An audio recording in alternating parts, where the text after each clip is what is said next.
¿Qué va a ser mejor? ¿Alguien muy inteligente o bruto pero decidido?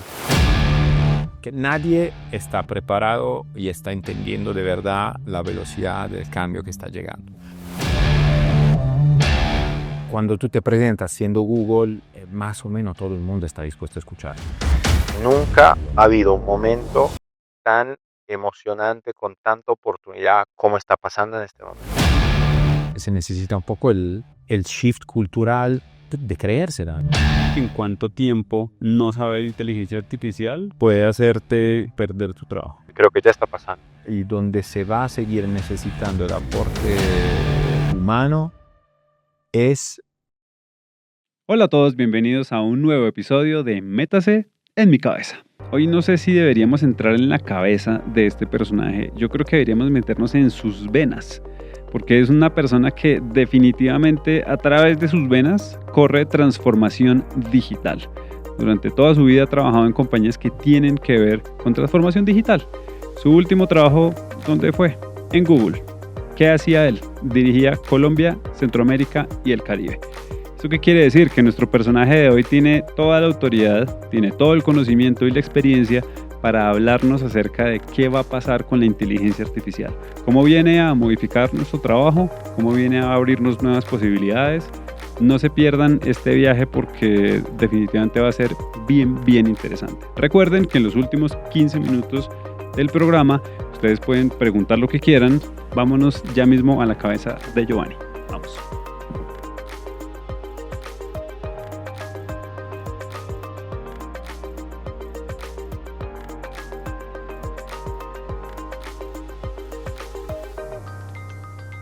Giovanni, muchas gracias por recibirnos aquí en tu cabeza. Camino, muchas gracias a ti y a ustedes por la invitación. Encantado de estar aquí. ¿Hay susto o todo tranquilo? No. ¿Algo con el edad? ¿Vamos a encontrar algo que no nos va a gustar? De momento todo tranquilo. Bueno, muy bien. Giovanni, te lo dije hace un momento antes de que comenzáramos a grabar. En la medida en que hemos ido teniendo invitados, la mayoría siempre me responden, es que yo no soy un experto en inteligencia artificial, porque no hay un experto en inteligencia artificial. Pero contigo es diferente porque tú vienes del mundo de la tecnología, entonces a ti sí te va a caer el peso de las preguntas tecnológicas, de todas las que no le hemos hecho a los demás invitados, vas a llevar esa carga. Pues hasta donde pueda y sepa, voy a ahorita contestar. Yo también pues tengo opinión que son muy pocas las personas que se pueden definir expertos de inteligencia artificial. Hay mucha gente que está experimentando, que está testeando, que está usando herramientas, etcétera, y puede que tenga más o menos conocimiento en uno de los diferentes dominios, pero experto, como puede haber en otra área de conocimiento, me parece complicado. Yo en Google, obviamente, he tenido la suerte de conocer expertos. Yo no me puedo mínimamente comparar a esa gente que considero experta.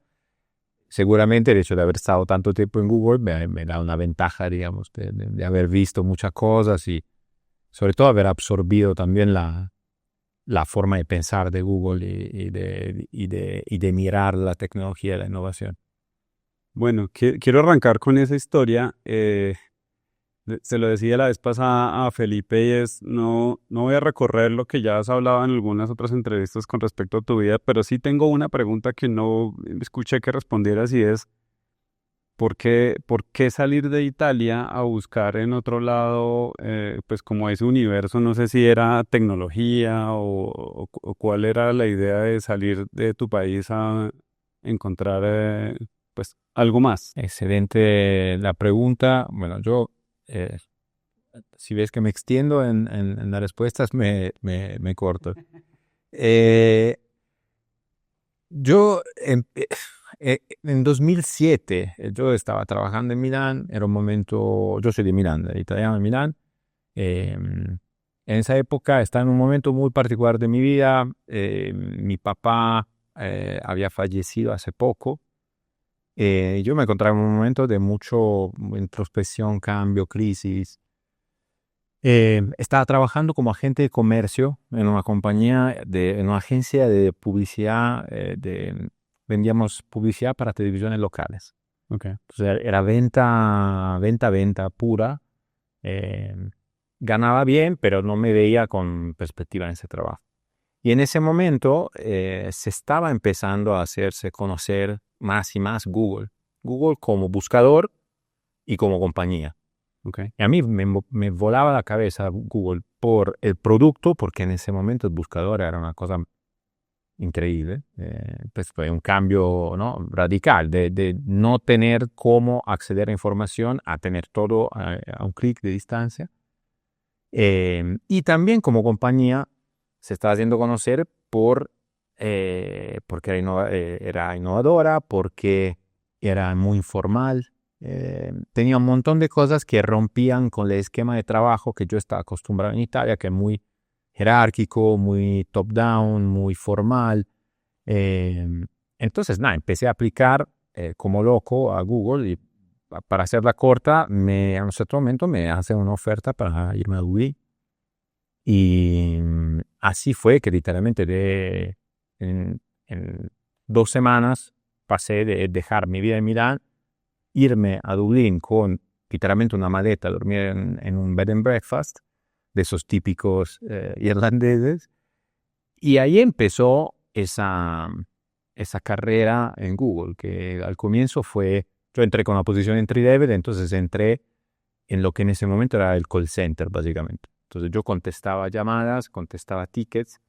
De que quejas de, no sé, De quejas del cerrajero que invertía 2 euros al día en Google y no le aparecía el anuncio y nos llamaba diciendo, me están cobrando, ustedes son unos ladrones.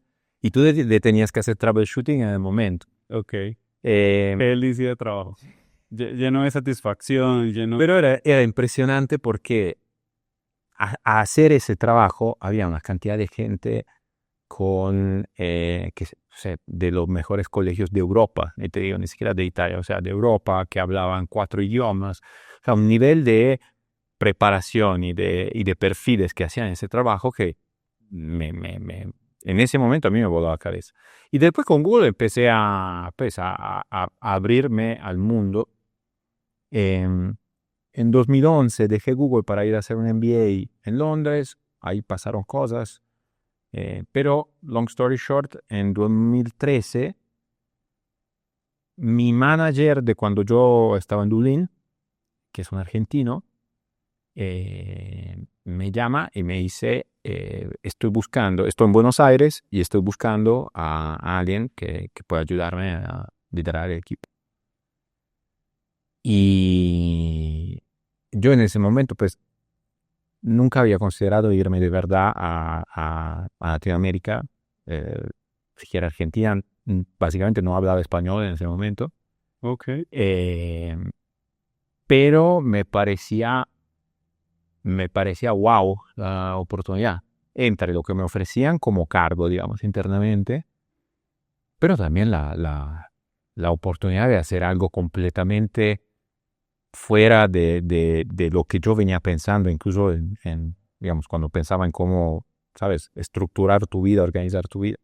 Fue una cosa que llegó y me rompió completamente el esquema y así fue que llegué a la TAM hace ya 12 años. Después estuve 2 años en Argentina y terminé estando 10 años en Colombia ya. ok. Pero en esencia has estado en compañías de tecnología toda la vida. Yo escuché que pasaste un momentico para saludar por Facebook también y ya después seguiste en Google hasta, pues nada, no sé, sí, entonces Pasé a saludar por Meta, por Facebook, cuando todavía era Facebook. Literalmente cuando estaban lanzando la aplicación mobile y, y después tuve startups, etcétera, pero todo alrededor de tecnología. ok. Pregunta como para ir cerrando ese momento de la vida. ¿Qué tanto pesa un cargo como el que tú tenías en Google? ¿Qué tanto te pesaba ese cargo? Oye, al comienzo, a ver, para mí ese cargo ha representado mucho y ha representado un desafío, un crecimiento, un orgullo también. Em, En principio pesó mucho porque para mí fue un salto grande cuando asumí, sobre todo cuando asumí la parte de Colombia. porque yo estaba acostumbrado a trabajar con equipos más chicos, manejar equipos más chicos. La de Colombia fue la primera vez que yo me encontré a manejar una operación, o pues una oficina, digamos, ¿sí? Un entorno con mucha más gente y mucho más potencial y más recursos. Y me costó en principio, me costó también a nivel de estrés y de... Yo cuando me nombran country manager de Colombia, ya era country manager de Centroamérica y Caribe desde Bogotá, pero era un equipo mucho más chiquito. Me nombran country manager de Colombia, yo en esa época fumaba y me ha pasado todo el tiempo abajo del edificio de Google a fumar del estrés. Nada, y después se fue arreglando, yo también fui aprendiendo y fue ganando confianza y terminó siendo nada, un cargo que disfruté muchísimo, una responsabilidad que me pareció increíble, me parece que el tipo de trabajo es espectacular porque te permite ser un generalista básicamente, porque te permite representar a una compañía como Google en todos los lugares. Además, Google es una compañía que hasta el momento históricamente siempre ha sido relativamente, digamos, sexy para la gente, entonces todo el mundo te abre puertas. Cuando yo vendía publicidad para televisiones locales, tenías que rogar básicamente, ¿no? A la gente para que te recibiera. O sea, cuando tú te presentas siendo Google, más o menos todo el mundo está dispuesto a escucharte. Y puedes hacer cosas muy chéveres porque Google hace de todo. Google no es solamente la publicidad en el buscador o YouTube. Hace un montón de proyectos, por ejemplo, sociales, de educación, de transformación digital, literalmente de impacto país, que son súper interesantes. Entonces, nada, toda esa parte, francamente, la disfruté muchísimo. Ok, qué interesante, porque además pues trasciende mucho a la compañía y pues te dio mucho más para como persona. Y entrando pues duro en lo que queremos hablar hoy, alguien que está al final de alguna manera en las entrañas de una compañía como Google, pues tú tienes que tener una visibilidad seguramente mayor a la que el resto de los seres humanos tenemos. ¿Qué tan preparado te sientes para dominar la inteligencia artificial? Para dominar la inteligencia artificial, poco. Me siento con la mejor actitud para tratar de aprender a surfear. Eh, Creo que lo estoy haciendo, pero me parece que es bien complejo decir que uno domina la inteligencia artificial porque la velocidad con la que se está desarrollando y se está lanzando, se están abriendo oportunidades, herramientas, es demasiado grande. Entonces, estás siempre tratando de hacer catch up, ¿no? con la oportunidad. Creo que uno tiene que llegar a estar en paz, que todo no lo puede saber, que todo no lo puede dominar. Lo que es importante realmente, más que dominarla, es lanzarse, meterse, pasar tiempo para tratar de entender cómo usarla, cómo sacarle provecho. Dónde la inteligencia artificial le puede servir a uno. Ok. Mensaje número uno para todos. Láncense al agua. Sí, totalmente, porque eso para mí es la cosa más importante, porque además muchas veces yo veo ejecutivos, gente de corporaciones, etcétera, que están un poco perdidos, un poco asustados, que dicen, bueno, pero eso, inteligencia artificial, sí, chévere, wow, etcétera, pero ¿por dónde comienzo? Y literalmente, ¿por dónde comienzo? Es que te sientes enfrente a ChatGPT, a Gemini, a la herramienta que tú quieras y empieces a, no sé, a hacer preguntas. Así sean mal hechas. A jugar. A jugar. No, una cosa que decía hace poco, no hay downside en el uso de la inteligencia artificial como un individuo. Es decir, no pierdes absolutamente nada. O sea, a lo peor, intentaste usar una herramienta que de todas maneras, cuando la usas, quedas asombrado por la cosa que hace.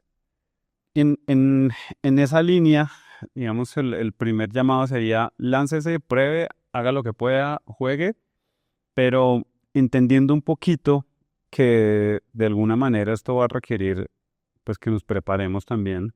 y quienes quieran dominarlo, quienes quieran entrar a trabajar más seriamente con esta tecnología, en lo que tú alcanzaste a ver o en esos horizontes que se comienzan a ver cada día más, ya se lanzó un tema de video impresionante, en fin, ¿qué deberíamos comenzar a estudiar o qué deberíamos comenzar nosotros a aprender para sacar el mayor provecho de inteligencia artificial? En términos generales, ¿crees que hay algo que uno pueda decir, estudie, no sé, Freddy el de Platzi dice, estudie matemáticas tales?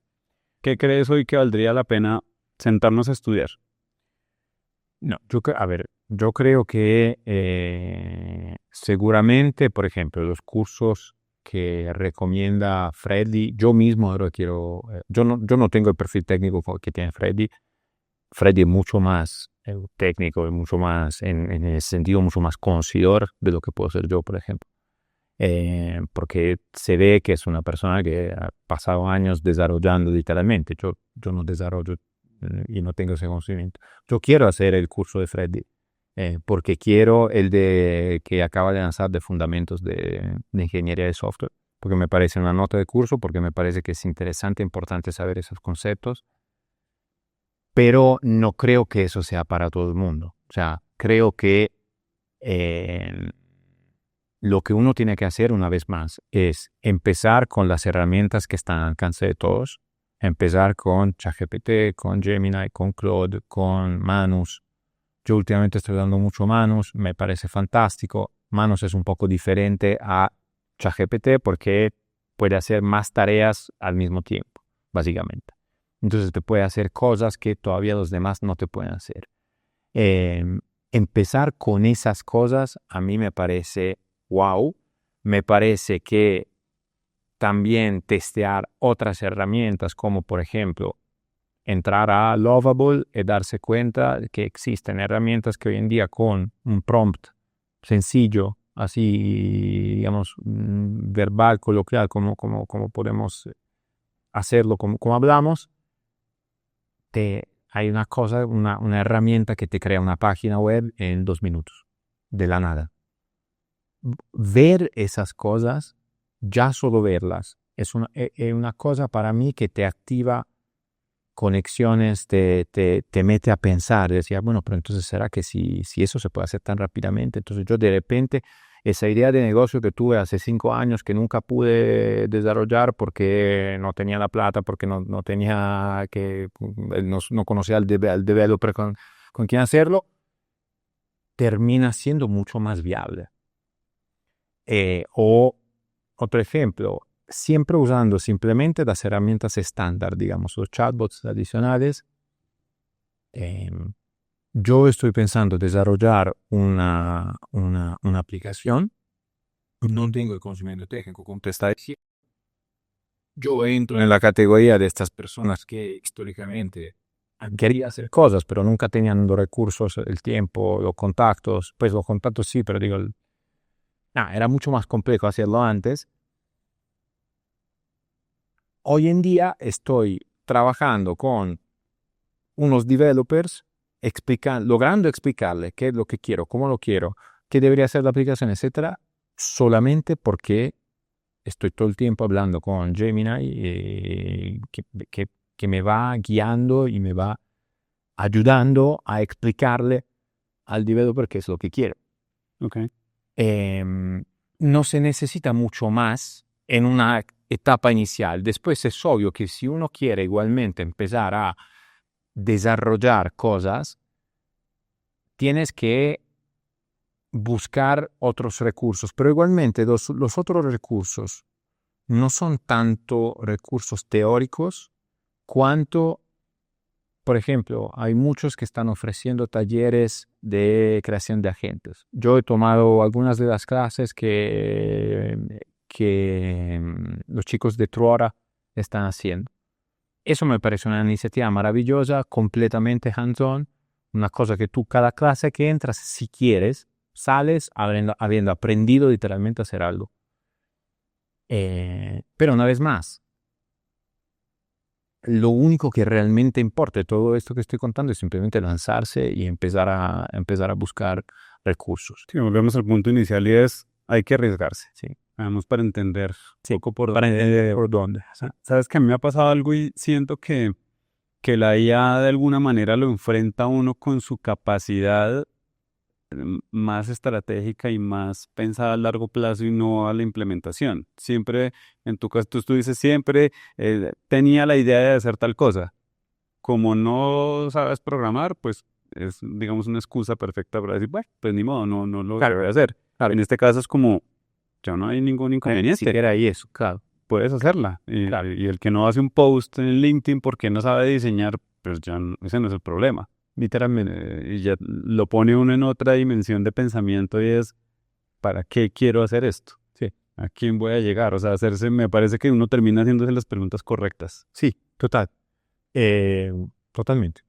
Después, si uno quiere, sí existen recursos que no tienen que ser cursos demasiado complejos. Por ejemplo, no sé, Google, OpenAI, Microsoft, todos tienen, Anthropic, todos tienen su certificación de prompting, por ejemplo. Eso es un buen punto de partida igualmente porque te da un poco más de entendimiento de cómo estructurar un prompt, porque al final una de las cosas que de verdad es importante con la inteligencia artificial generativa es saber hacer un buen prompt. Ahí sí, eso sí es importante. Pero no es una cosa compleja en realidad. Es simplemente aprender un esquema, una estructura, entender un poco esa idea que cuanta más información tú le logras dar a la inteligencia artificial, mejor será el resultado. ¿Y cómo le escribes, no? El paso a paso. Sí. A mí me ha pasado algo con eso y es que me he dado cuenta que soy muy malo estructurando una instrucción para dársela a alguien. Y entonces siempre es como, no, ¿cómo le explico? O sea, como tienes que estructurar, listo, paso número 1 es esto, el objetivo es tal, estas serán sus herramientas, te pone a pensar, me parece que mentalmente lo reta a uno mucho más. Total. Simplemente decirle a alguien, haga que eso quede bonito y ya. Pero incluso, por ejemplo, si tú quieres una ayuda ahí, tú puedes decirle, no sé, te metes a ChatGPT y le dices, ayúdame a escribir un prompt para conseguir esto y esto.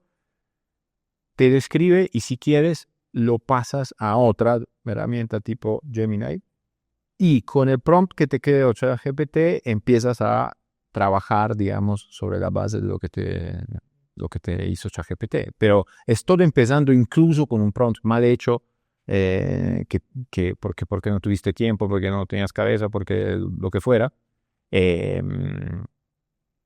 Y una vez más, literalmente o sea, no hay excusas. Perfecto. Bueno, vamos a hablar de algo y es, yo creo que hay un discurso muy generalizado y tiene que ver con la IA nos va a quitar el trabajo, esto va a ser el apocalipsis, etc, etc.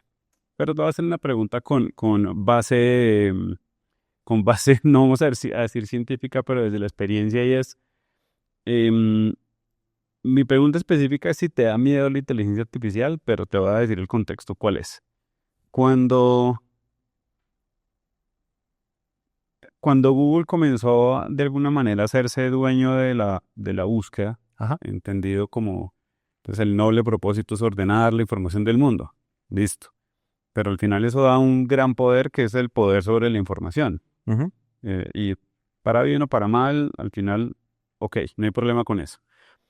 La inteligencia artificial, al que esté, digamos, en cabeza de eso, que en este punto son Google, Facebook, etc., pues digamos las grandes tecnológicas, van a tener el poder sobre la verdad. Sí. ¿Te da miedo eso? Pues no sé si es el poder sobre la verdad. Entiendo el punto, entiendo la preocupación.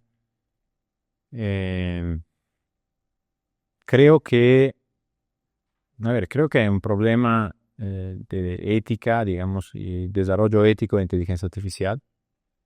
El problema que hay es que no hay un entendimiento común sobre cuál debería ser el desarrollo ético de la inteligencia artificial. Ahí, bueno, voy a contestar teniendo todavía un poco el sombrero de Google. Google sí tiene una serie de valores y un código ético de desarrollo de inteligencia artificial que a mí me parece muy importante, pero no todas las compañías lo tienen.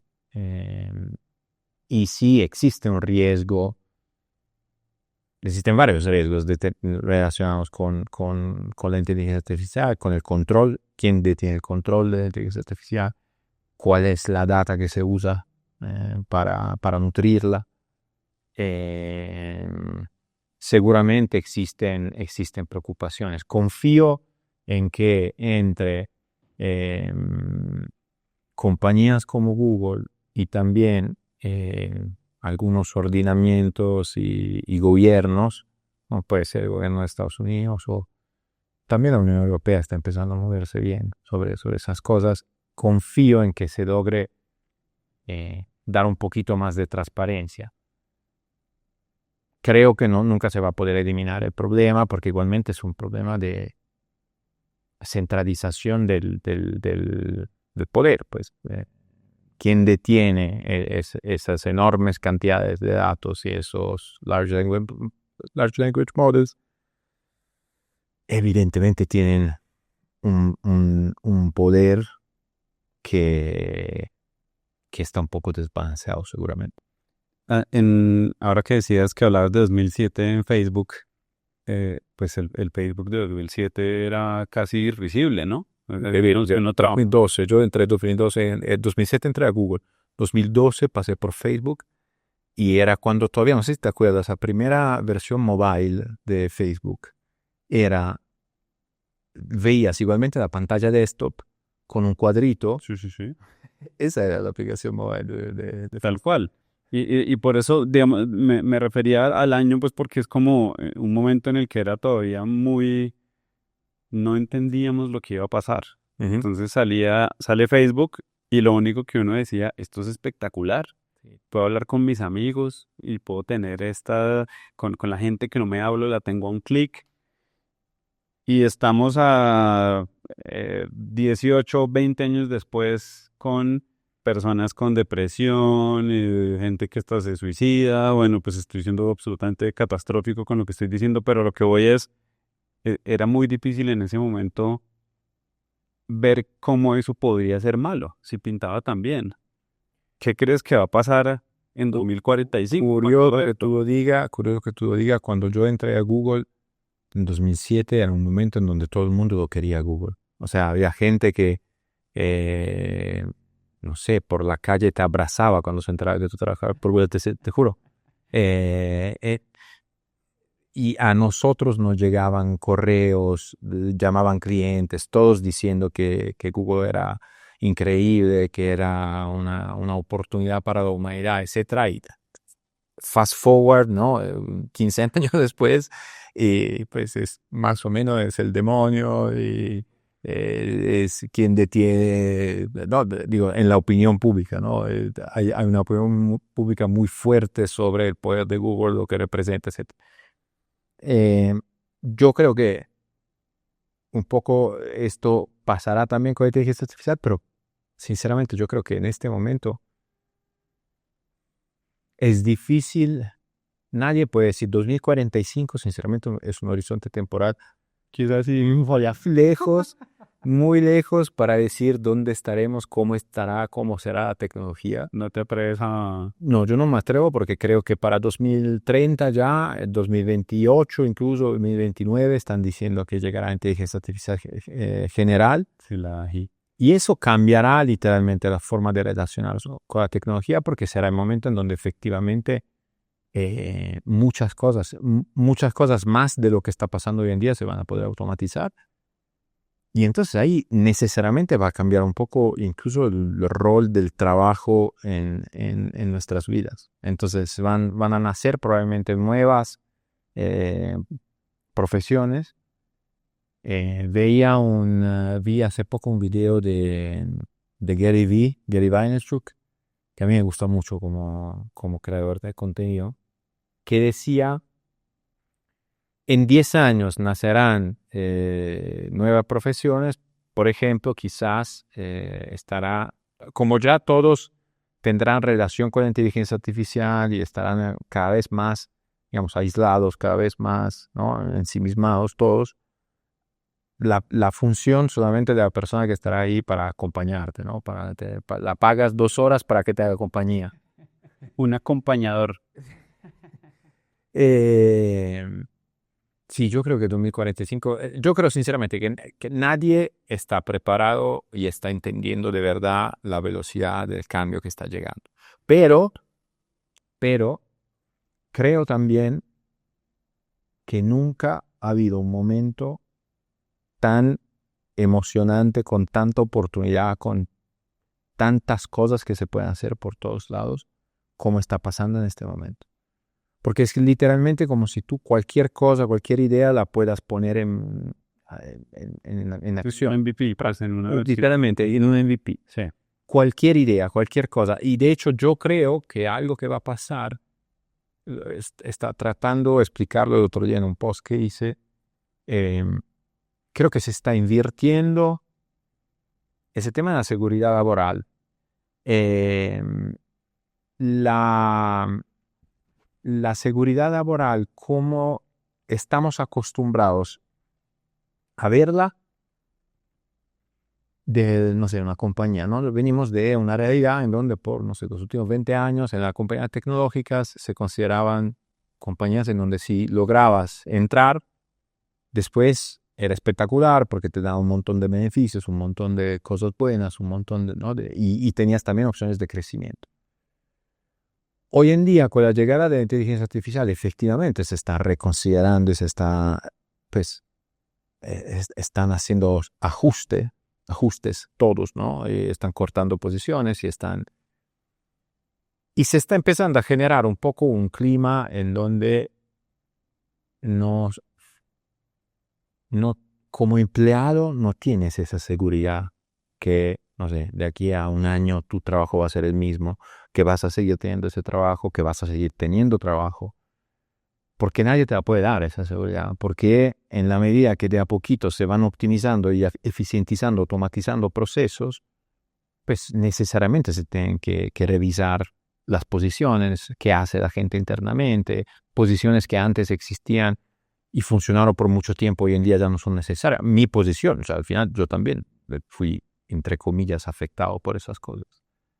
Pero es de alguna manera inevitable. Lo que sí me parece una chimba, como se dice, es que como emprendedor tienes menos riesgo en este momento de lo que históricamente has tenido. Entonces, antes había mucho gap entre el riesgo de un emprendedor y la falta de riesgo de un empleado. Y me parece que hoy en día se está achicando cada vez más porque el empleado está empezando a tener cada vez más riesgo y el emprendedor se está achicando ese riesgo porque pues todos estamos en la misma, todos estamos... Y entonces se premia la posibilidad de lanzar ideas, lanzar proyectos y volverse uno el jefe de sí mismo. O el empleado de uno mismo. Que yo creo que es más de realidad de los emprendedores, ¿no? Sí, de acuerdo. Bueno, ahí tocaste un tema que me encanta y yo creo que para los que nos están viendo, parte del objetivo, pues es que salgan con ideas, que salgan como con empuje de qué es lo que hay que hacer ahora. Ya lo dijo Giovanni, si lo dijo Giovanni, vamos a hacerlo todos. Todos a meterse en la inteligencia artificial, por favor. Pero, ¿cómo ves tú a Latinoamérica jugando ya unida en el universo o en ese campo de juego de inteligencia artificial como estamos hoy? ¿Y qué deberíamos hacer para comenzar a jugar duro hacia adelante? No sé hasta qué punto, y esto lo he escuchado como ya de gente que sabe que está en otros niveles y habla de para que en Latinoamérica monten algo tecnológicamente tan fuerte como lo que hay en Estados Unidos, pues difícil. Pero cómo nosotros podemos aprovechar y capitalizar y, volvernos los mejores desarrollando, volvernos los mejores creando entornos. Toda la pregunta, a ver, efectivamente yo creo que en este momento Europa y LATAM están un poco como en el medio, ¿no? De todo ese cambio y dependen demasiado de Estados Unidos o China, básicamente. Porque ni Europa, pues ni Europa tiene Mistral, pero Mistral lo usa muy poca gente igualmente. En LATAM hay un modelo que lo presentó Freddy en PlatziConf en México, pero es chiquito igualmente. O sea, digamos, no hay ningún esfuerzo significativo en ese sentido y eso expone las regiones a una dependencia finalmente de lo que decidan las compañías grandes, ¿no? Tecnológicas de afuera, o chinas o de Estados Unidos. Pero eso no significa que no valga la pena invertir, que no valga la pena empezar a desarrollar. Acá yo creo que en la región hay un montón de talento, hay un montón de gente capaz, con ganas, jóvenes, con ideas.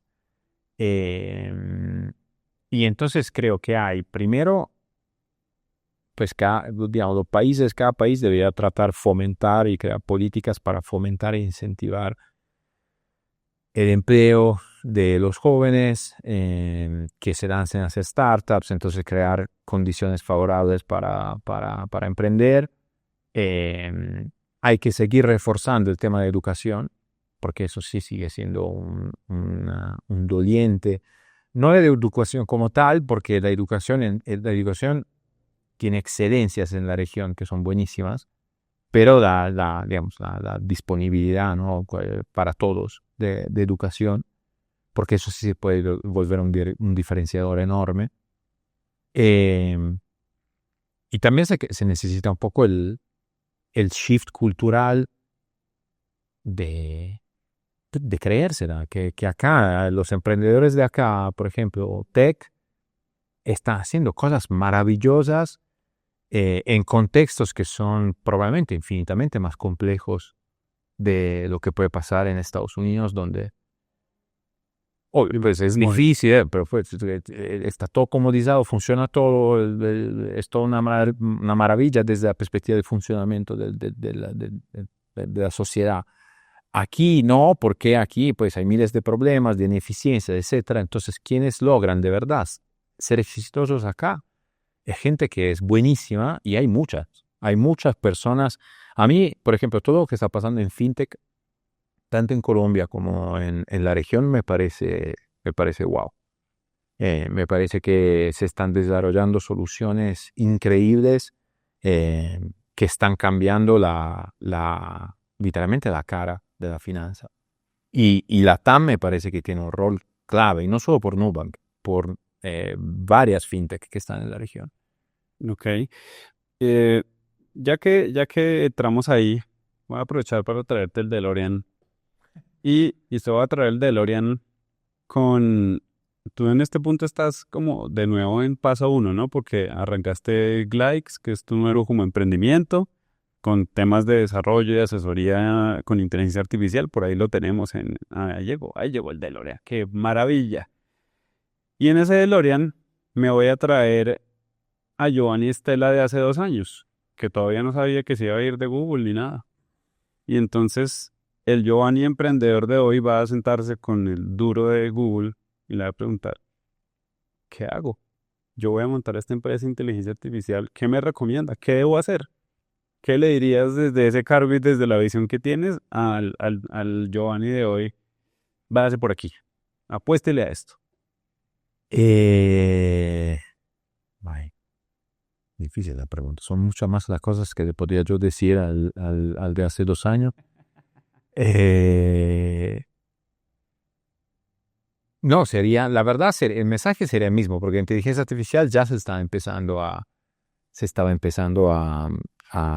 masificar. eh, y métete ya, o sea, básicamente le diría los mismos consejos que estoy dando ahora. Ok. Porque la verdad yo en ese sentido es que tardé un poco, pero le diría de experimentar más con herramientas que no sean las de Google. Ok. Porque yo al final, por el rol, por la compañía, etcétera, fui todo el tiempo muy Google-céntrico, que pues es razonable, Evidentemente. claro, sí. Pero después me he dado cuenta que de todas maneras hay que experimentar, hay que probar, hay que testear. Entonces sí, le hubiera dicho eso, pero de lanzarse y testear cosas. No sé si esto se lo preguntamos a ese Giovanni. Yo creo que ya puede ser más bien al Giovanni de hoy. ¿Tú crees que en cuánto tiempo no saber inteligencia artificial puede hacerte obtener un trabajo o perder tu trabajo? ¿En cuánto tiempo crees que va a pasar eso? Que no sabes de inteligencia artificial, creo que ya está pasando. Creo que ya está pasando, son pocos que lo hacen, pero por ejemplo, a mí yo sigo mucho y pues a Daniel Bilbao, también a su hermano, pero Andrés, pero Daniel en particular tiene una postura muy radical sobre eso. Y él ya empezó a decir, pues si tú no sabes de agentes, no has intentado, no, o sea, que si tú no puedes solamente hablar de inteligencia artificial, sino más bien hacer, yo no quiero, pues, no te voy a buscar. Y como él, están empezando a aparecer emprendedores que tienen esa postura. Ahora, ¿más del mundo de tecnología o crees que eso va a comenzar a llegar a... Es que a mí, yo creo que eso va a empezar, claro, digamos, donde eso no está pasando todavía es en las corporaciones. O pasa mucho menos. Pero eso pasa también porque las corporaciones les está costando más entender y moverse y tener la misma agilidad y velocidad. Pero entonces estamos hablando de que eso va a empezar a pasar en un año. Ok. Entonces, de nuevo, el mensaje sigue siendo el mismo. Hay que botarse al agua y arrancar a trabajar con esto. Total. Otro de los twists de tu vida es que ahora vas a entrar al mundo de los creadores de contenido. O sea, ahora estamos en el universo donde vamos a hacer contenido. Para los que no sepan, Giovanni tiene un canal que se llama IA con Canas. Que está dando unos tips muy interesantes de temas de IA en palabras sencillas. Además, creo que ese es el encanto mayor y es como menos técnica. Sí. Como dicen, hay un narrador deportivo que dice más pasión y menos técnica. Entonces creo que Hay un dicho italiano que es parla come mangi. Habla como comes. ok. Sí. Bueno, por ahí es. En ese universo de los creadores, y esto está bueno porque de alguna manera quienes estamos haciendo alguna clase de comunicación y creación de video, audio, texto, lo que sea, sale la semana pasada VO3. Para los que no sepan qué es VO3, en la última conferencia de Google lanzan un montón de nueva tecnología y uno de esos es VO3, que es un generador de video que es una locura absoluta. Es todo lo que pensamos que íbamos a ver en 2 años, ya lo vimos y es absolutamente impresionante. ¿Qué pueden o qué podemos esperar los creadores de este nuevo mundo en el que ya de pronto no vamos a tener que estar aquí grabando, sino que vamos a hacer un prompt y yo te voy a mandar un formulario y tú llenas tus respuestas y Yo pues creo que- vamos a hacerlo? Y te voy a decir para dónde voy con la pregunta. Porque vi a alguien que ayer o antes de ayer estaban hablando de los nuevos Reels que van a comenzar a salir en YouTube y es la gente haciendo prompts de cosas imposibles para los humanos. Era un video de un tipo que dice, estoy aquí en la jaula peleando con un gorila y pues eso parece que estuviera ahí. Y una niña en vestido de baño diciendo, me voy a meter aquí en vestido de baño en este cemento hasta que se ponga duro y pues claramente es una demencia. Y ¿qué crees que va a pasar? ¿Será que va a terminar existiendo un YouTube inteligencia artificial y un YouTube real en el que ya tú decides, pues voy a consumir contenido hecho con inteligencia artificial que me parece divertido y sé que es hecho por una máquina y no me importa?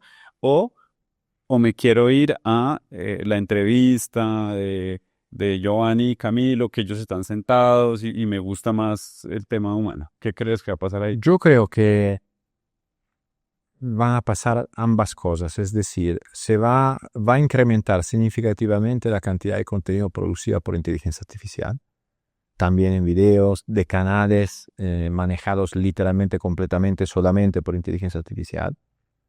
Y eso se va a volver además algo monetizable, donde siento que a algún punto van a tratar también poner algún tipo de limitación o freno, porque pues el hecho que tú puedas monetizar un canal todo hecho por inteligencia artificial, también yo creo que va a poner algún tipo de problema.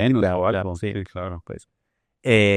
Pero donde realmente está el valor al final de las personas, independientemente de que estemos hablando de videos o de es en las personas mismas, es en la experiencia que tienen las personas y en la capacidad que tiene una persona, que tienes tú, que tengo yo, de, con base en todo lo que vivimos y con nuestra mirada hacia el mundo, atar puntos y compartir esas experiencias, porque al final la gente aprende, se inspira de otras ideas, otras experiencias, de cómo uno ¿no? hace frente a determinadas situaciones. Y yo creo que eso nunca va a terminar. Entonces, creo que la necesidad de eso va a seguir existiendo.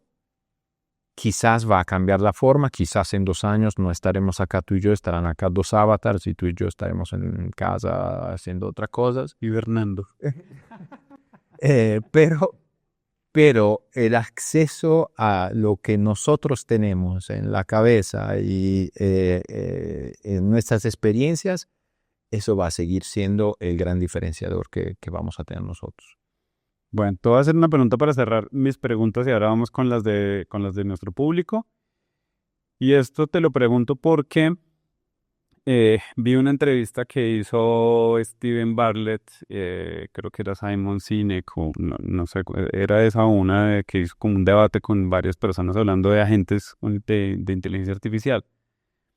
Y me quedé pensando en algo y es, ¿será que el IQ va a seguir siendo una medida interesante para evaluarnos como seres humanos, o más bien va a ser la capacidad de agencia como personas y la disposición?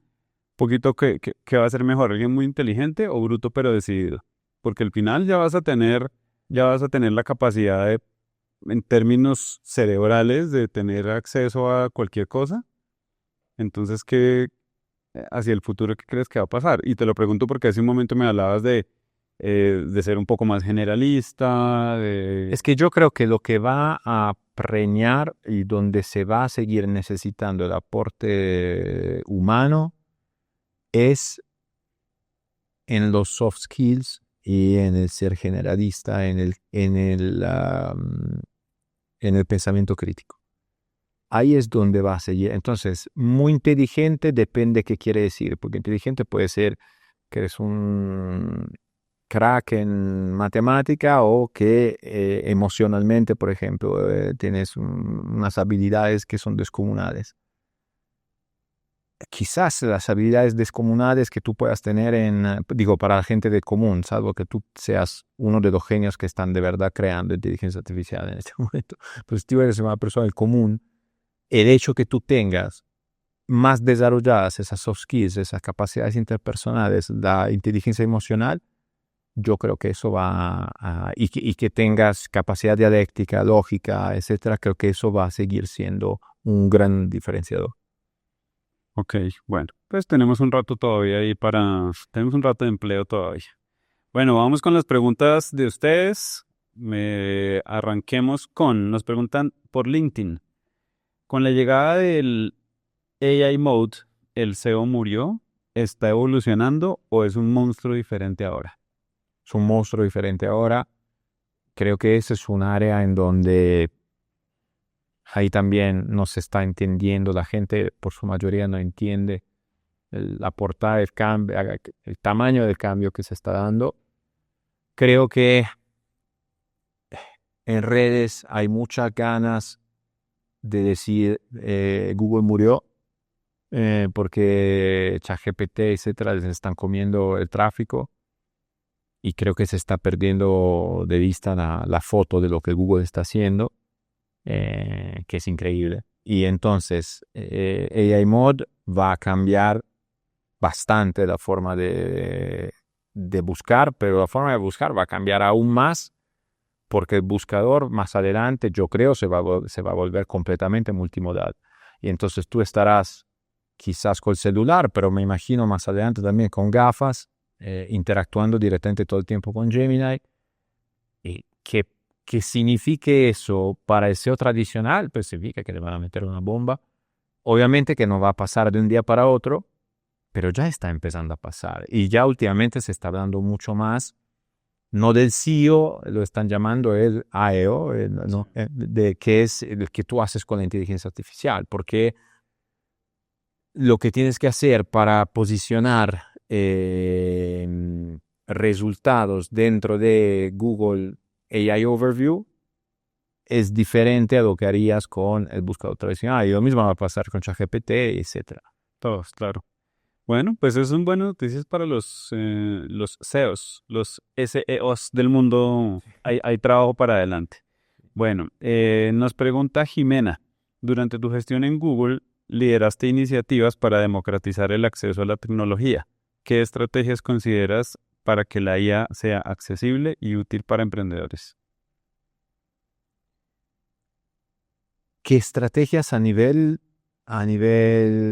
país, a nivel Me individual? imaginaría, supondría yo que puede ser por ese lado. Yo creo que se debería tratar, yo veo en este momento, esto es mi humilde punto de vista personal, yo veo que está haciendo más la empresa privada y los emprendedores para inteligencia artificial de lo que está haciendo el gobierno. Y está pasando tanto acá como en otros países. Creo que se necesita mucha más urgencia, mucha más velocidad, mucho más impacto de los gobiernos de enseñar, de poner determinadas herramientas en la mano de la gente. Ayer anunciaron que en Emiratos Árabes van a dar ChatGPT gratuito Para todo el mundo. a todo el mundo. El Pro, pues el de $25. Ahora, obviamente, no estoy diciendo que eso tenga que pasar acá, pero entonces que se organicen más cursos, más certificaciones, más momentos y ocasiones para la gente del común de acceder a esa tecnología. Porque, una vez más, todo está en que se empiece a poner continuamente enfrente de la gente la tecnología para que la pruebe. Si eso no pasa, mucha gente se quedará atrás. Y esa cosa terminará siendo teniendo un impacto negativo no solo por las personas, pero sobre todo para el Estado. Porque finalmente si después el Estado pierde competitividad, porque hay menos ideas, porque hay menos gente que está aportando, etcétera, pues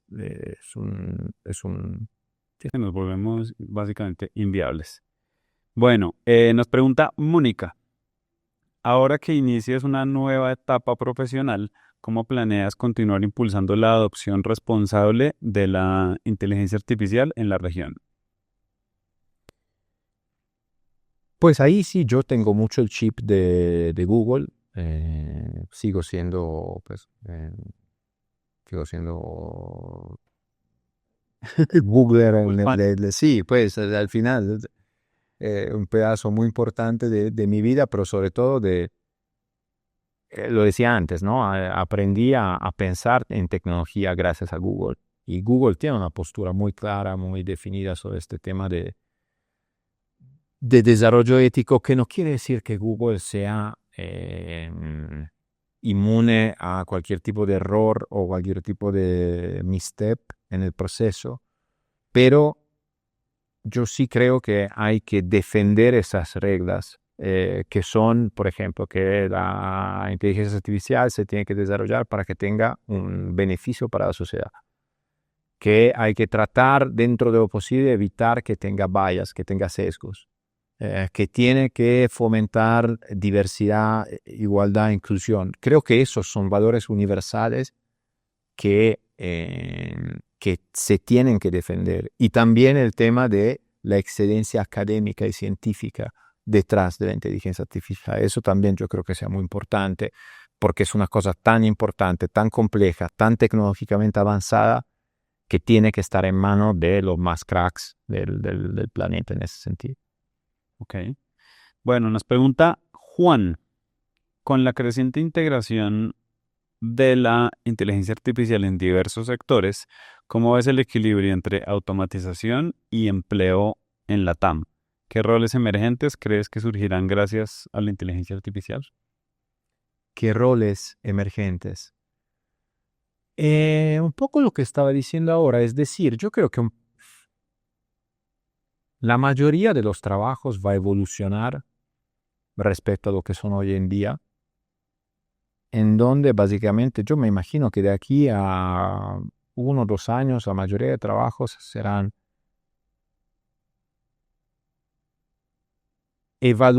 trabajos de evaluación y coordinación del trabajo que hace la inteligencia artificial, donde, como decía antes, el pensamiento crítico de uno y la experiencia de uno, y ahí después entrará cada uno en su vertical, cada uno en su sector, pero esa será la forma nueva de trabajar, porque al final lo que no puede hacer la inteligencia artificial, por lo menos todavía, es lanzar la idea, dar el primer paso, ¿no? Pues la inteligencia artificial en este momento hace maravillas, pero lo hace todo bajo determinadas instrucciones. Entonces, la capacidad de dar esas instrucciones, la capacidad de intuir los problemas o las oportunidades detrás de cada solución, etcétera, eso siempre quedará a cargo de uno.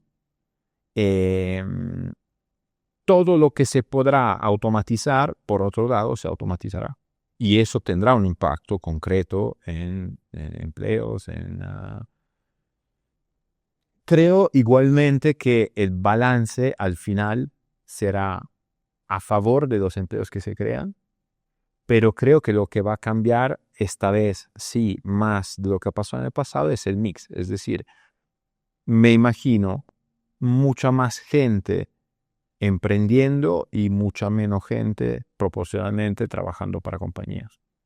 Más compañías de una persona de... Más compañías de una persona de $1 billón. Vamos por eso. Ojalá. Vamos a hacerla. Ojalá. Bueno, tenemos una última pregunta de María Teresa. Dice, en Colombia apenas se está estudiando la expedición de una ley que reglamente la inteligencia artificial. ¿Usted qué recomendaría incluir en esa norma para que sea bien aplicada y no se preste a mala utilización? Pues es difícil decir, difícil de que definamos mala utilización o definamos qué quiere decir que tiene que ser bien regulada. Yo tengo una postura un poco diferente aquí, que es más importante que se empiece a poner en la mesa, en gobierno, el discurso, el tema de inteligencia artificial, más que encontrar el equilibrio perfecto o la ley perfecta, sobre todo en un entorno que va cambiando tanto. Entonces, hay que regular sobre principios universales, y volvemos una vez más a lo que decía antes de los principios de desarrollo de inteligencia artificial de Google. ¿Cómo bajas eso a una política de gobierno nacional, pero quedándote en la parte de los principios generales? Si uno empieza a entrar, a meterse, a regular las herramientas, las tecnologías, para mí eso no puede ser el camino, porque primero, ya solo para cuando terminaste el íter legislativo, la tecnología ya se fue y está en otro lugar. Y segundo, si tú empiezas a sobreregular la tecnología como tal, pierdes competitividad. Yo lo veo, por ejemplo, en Italia pasó cuando salió ChatGPT, hubo 2 meses en donde no estaba permitido usar ChatGPT. Y eso fueron solamente, literalmente, 2 meses en donde la gente perdió la oportunidad. No, o sea, no hay ningún tipo de beneficio que sale de eso. No es que porque tú limitas como Estado el acceso a eso, entonces estás defendiendo tu población. Pasando. En 20 años nadie se acordará que tú hiciste eso. Lo único que quedará en 20 años es que el primer paso en un país o en un lugar se pudo dar después, porque antes se intentó pues tapar el agua con las manos al final. Entonces, yo creo que, en mi humilde opinión, hay que quedarse en pensar en los principios universales de desarrollo, de la utilidad, del beneficio, de la diversidad, de dar oportunidades a todo el mundo, mismas oportunidades a todo el mundo, y dejar de resto que la empresa privada participe y ayude al gobierno a ejecutar esas cosas. Y en este momento creo que, como decía antes, hay dos grandes escuelas, digamos. Está la de Estados Unidos y está la de la de China. El mundo se ha desarrollado, nuestro mundo se ha desarrollado más para el lado de Estados Unidos. Lo de China está haciendo cosas maravillosas igualmente. Por otro lado, siempre hay una interrogación un poco, ¿no? sobre qué pasa con la data de China, etc. Pero repito, yo creo que el camino no es sobre regular una herramienta u otra. Ok. Bueno, Giovanni, llega el triste momento de la despedida, pero antes de eso, tienes que darle una pregunta a la persona que nos va a acompañar dentro de 8 días, que es una experta en política, en comunicación también política. ¿Qué pregunta le dejas a ella? Ella se llama Diana Medina. Yo le preguntaría a Diana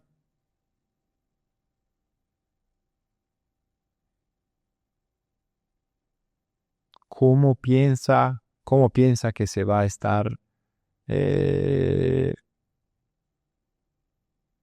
cómo piensa que se va a estar desarrollando el tema de deepfakes, de lo cual hablábamos antes, y en qué punto se van a poder volver también